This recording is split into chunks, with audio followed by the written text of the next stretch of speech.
Mhuri yeZimbabwe pane statement rabudiswa nevemachechi muZimbabwe vachitaura ivo zvekuti chigaro chakatotogwa kubva kuna Mnangagwa kudhara. Munyika yomweya chigaro chakatotogwa kubva Mnangagwa kudhara. Vabva vataura ivo mareasons why vachitaura izvozvozvo. First of all, vataura nyaya yemeeting yakaitwa naMnangagwa naRamaphosa vachiti kana kuchinzi Mwari vanewe vakakusarudza ende ichiri nguva yako yekuva pachigaro, haungashayiwi mwoyo wekusanzwira vana vako vemunyika yako yauri kutonga tsitsi zvekuti iwewe unoita meeting napresident wekunyika iri kushungurudzwa vana vako. Totadza isusu kana kunzwa pamwe chete panonzi ipo ED ati iye kuna president Ramaphosa ko madii mamisa xenophobia iri muSouth Africa, kana kuti wotadza iwe kunzwisisa kuti uri kufanira kuita kuti nyika ibudirire in what way, zvekuti vana vose vakabuda vachitiza munyika vari kurarama kune dzimwe nyika under maconditions ari very hard because tirimo muno muZimbabwe, muri yeZimbabwe unoona tinofamba around tichimhorosana vechidhaka vekuzivana chikwira kombi uri kukwira nevanhu vaunoziva vanhu vakakura under the same culture. But kana wabuda munyika especially kunyika yakafanana nemuSouth Africa kokunzi muZimbabwe anenge achinzi kwere kwere zai zai zvizvo what does that even girigamba zvizvozvo zvaunenge uchishedzwa mazita rudzii uri kurarama munyika yakadaro ungava nemufaro here? Saka topatichitita zvinhu zvakadaro tobva taona kuti sure kusanzwa kana pamwe chete panonzi president Mnangagwa vataurawo about maZimbabwean ari kunze kwenyika ari kubatawo zvisina kunaka vachikondemawo kurohwa kana kukondema xenophobia. Right.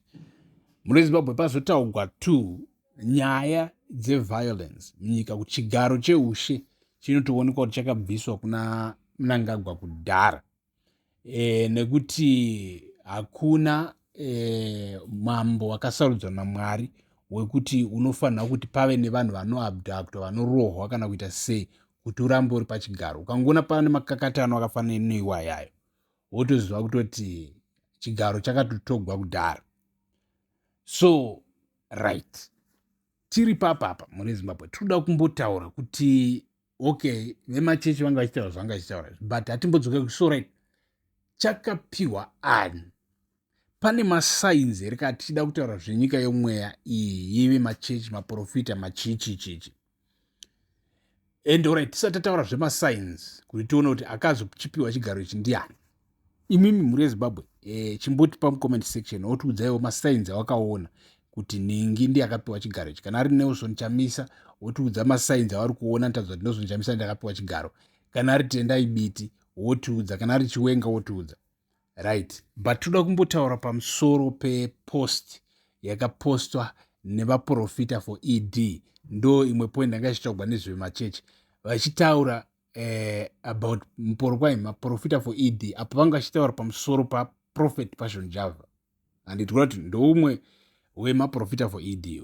Right, so mukomana akabudisa post iri ranyangadza iri painternet everywhere. I think vanhu vazhinji vari kutaura nezvaro ranyangadza achitaura kuti iye ED ndimwari weZimbabwe. Vanhu vakati vemachechi vakati blasphemy yakadai so, blasphemy inohlisa kudai so iri kubuda mumuromo memunhu anozviti muprofita but anozviti muprofita for ED. Because kana ukazviti iwewe kana ukati iwe uyu munhu ndimwari weZimbabwe zvakureva kuti for Zimbabwe hakusina umwe mwari ariko kuzhe kwaED. Manje vakomana muri kutaura zvemwari weZimbabwe anova ED ane 88 years. Ani mangani? 88 or something. Manje anosvika kupi ari chitonga nyika iyi? Kana akafa tosara tisina mwari zvichafamba sei? So vakomana vanga vachiblame vachiti iwe also blasphemy, but that same post tazoona rakachinjwa razonzi caption yachinjwa yakanzi iyo hurungudo yeZimbabwe. Hurungudo. Kana mukomana ari pa bootlicking spree ndipacho chabva. So zvanga zvishogwa zvese right. Takuda kuchitaura about mascience. Pane mascience here kachitaura zvenyika yomweya anogona kuleada kuti tiise maconclusions ekuti unoona zodzo rava pana Chiwenga right now aripo here. Kana aripo mascience wayayo ndeapi murezimbabwe? Tiudzei mucomment section. Stay tuned. Thank you for watching.